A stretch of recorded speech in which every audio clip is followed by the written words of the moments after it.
Baik,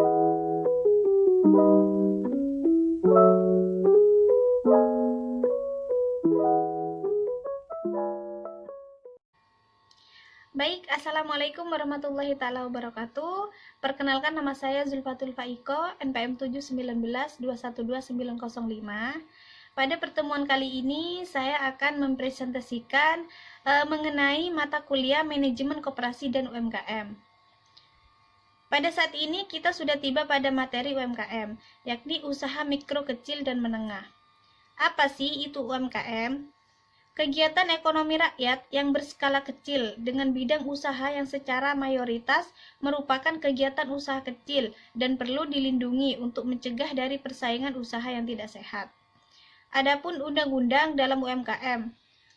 Undang-Undang Nomor 20 Tahun 2000, pengertian usaha kecil menengah membagi ke dalam dua pengertian. Yang pertama, usaha kecil adalah entitas yang memiliki kriteria sebagai berikut. Kekayaan bersih lebih dari 50 juta rupiah sampai dengan paling banyak 500 juta rupiah, tidak termasuk tanah dan bangunan tempat usaha. 2. Memiliki hasil penjualan tahunan lebih dari 300 juta rupiah sampai dengan paling banyak 2 miliar 500 juta rupiah. Selanjutnya, pengertian yang kedua di sini ada, sementara yang disebut dengan usaha menengah adalah entitas usaha yang memiliki kriteria sebagai berikut. Pertama, kekayaan bersih lebih dari 500 juta rupiah sampai dengan paling banyak 10 miliar rupiah, tidak termasuk tanah dan bangunan tempat usaha.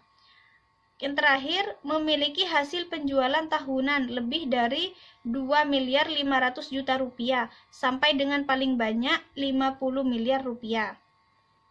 Adapun kuantitas tenaga kerja, usaha kecil merupakan entitas usaha yang memiliki jumlah tenaga kerja 5 sampai dengan 19 orang. Sedangkan usaha menengah merupakan entitas usaha yang memiliki tenaga kerja 20 sampai dengan 99 orang. Selanjutnya, adapun ciri-ciri usaha kecil. 1. Jenis barang atau komoditi yang diusahakan umumnya sudah tetap, tidak gampang berubah. 2. Lokasi atau tempat usaha umumnya sudah menetap, tidak berpindah-pindah. Ketiga, pada umumnya sudah melakukan administrasi keuangan, walau masih sederhana. Keuangan perusahaan sudah mulai dipisahkan dengan keuangan keluarga, sudah membuat neraca usaha.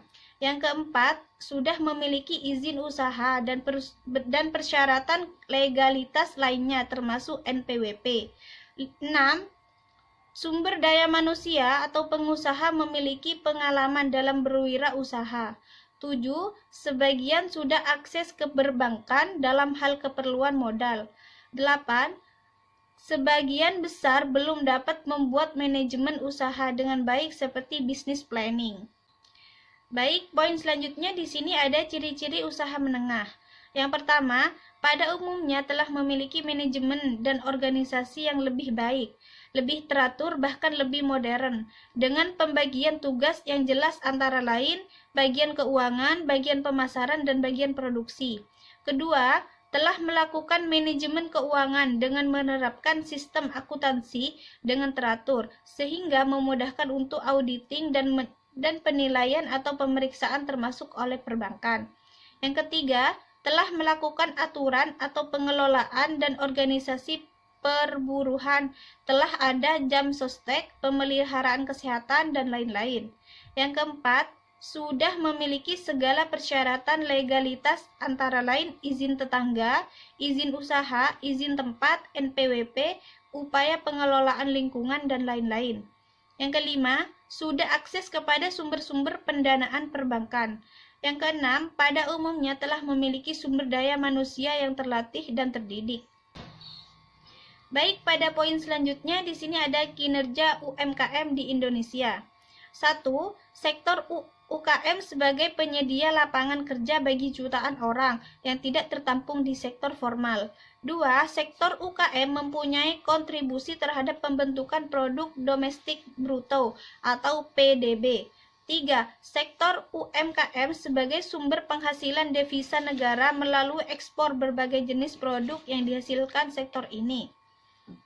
Yang pertama di sini kinerja UMKM di Indonesia dapat ditinjau dari beberapa aspek, yaitu nilai tambah, nilai unit usaha, tenaga kerja dan produktivitas, serta nilai ekspor.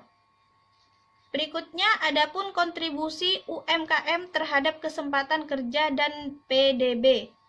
Menteri Koordinator Bidang Perekonomian Erlangga Hertanto, kontribusi UMKM terhadap PDB telah mencapai 61%, dengan kemampuan penyerapan tenaga kerja mencapai 97% dari total penyerapan tenaga kerja nasional. Selain itu, UMKM juga berperan dalam mendorong peningkatan investasi dan ekspor Indonesia. Total investasi di sektor UMKM telah mencapai 60% dari total investasi nasional dan kontribusinya terhadap ekspor non-migas nasional telah mencapai 60%. Baik, di sini yang terakhir ada peluang dan tantangan bagi UMKM dalam liberalitas perdagangan.